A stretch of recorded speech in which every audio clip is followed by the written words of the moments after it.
रोचक कहानी में आप सभी का स्वागत है। एक समय की बात है।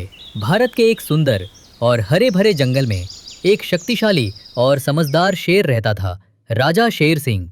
सालों तक उसने जंगल का ईमानदारी से राज किया, लेकिन एक दिन उसने सभी जानवरों को बुलाया और कहा, मेरे दोस्तों, अब मैं बूढ़ा हो गया हूँ। मेरी दहाड़ अब पहले जैसी नहीं रही और घुटनों में भी दर्द रहने लगा है।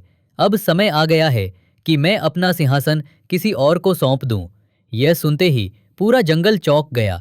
सभी जानवर हैरान थे और फिर एक जबरदस्त चर्चा शुरू हो गई कि अब अगला राजा कौन बनेगा।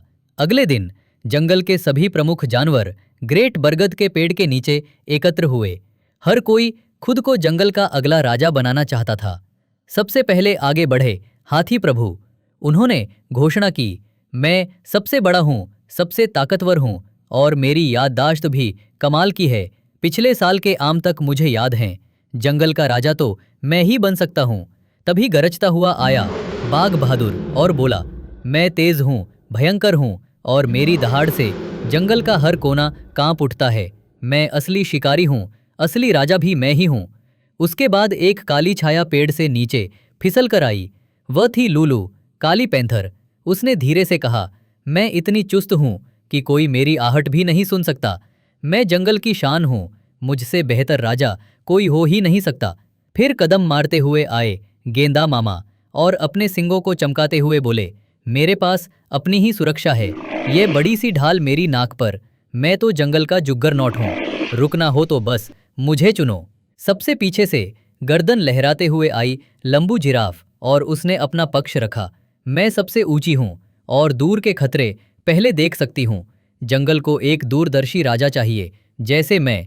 और इन सबके बीच एक कोने में शांत बैठा था एक छोटा नारंगी लोमड़ी, चतुर लोमड़ी, मुंह में अमरूद दबाए, आंखों में मुस्कान के साथ। उसने बस इतना कहा, बड़े तो सब हो सकते हैं, पर सोचता कौन है।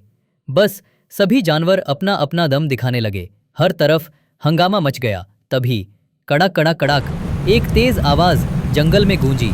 ऊपर से उड़ती आई चिड़िया कोयल और चिल्लाकर बोली, दरिया का बांध टूट रहा है। अगर पानी बह गया तो पूरा जंगल डूब जाएगा। ये सुनते ही सब में अफरा तफरी मच गई। हाथी प्रभु ने पानी को रोकने के लिए अपने हाथी जैसे शरीर को सामने रखा, लेकिन फिस, वो केले के छिलके पर फिसल गए।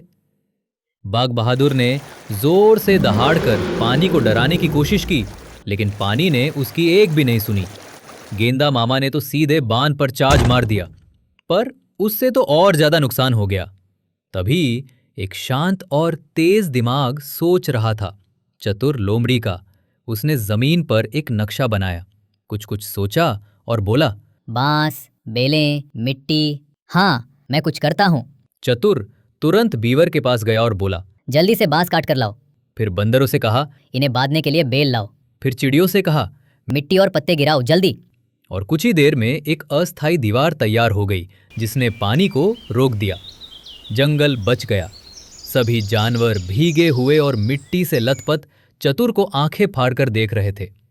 बाघ बहादुर ने माना, मैं तो बस दहाड़ सकता हूं, ये तो सोच भी सकता है। गेंदा मामा बोला, मेरे सींग कुछ काम नहीं आए।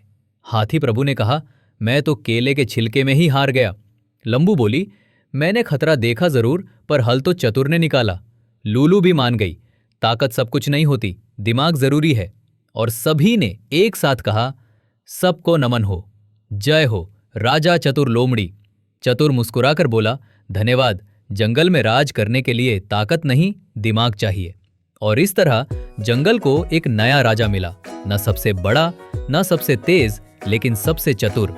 जंगल ने पहली बार बुद्धि का राज देखा और सभी ने मिलकर हंसना, सीखना और साथ जीना सीखा। ऐसे इंटरेस्टिंग कहानी सुनने के लिए सब्सक्राइब करें हमारे चैनल रोचक कहानी को।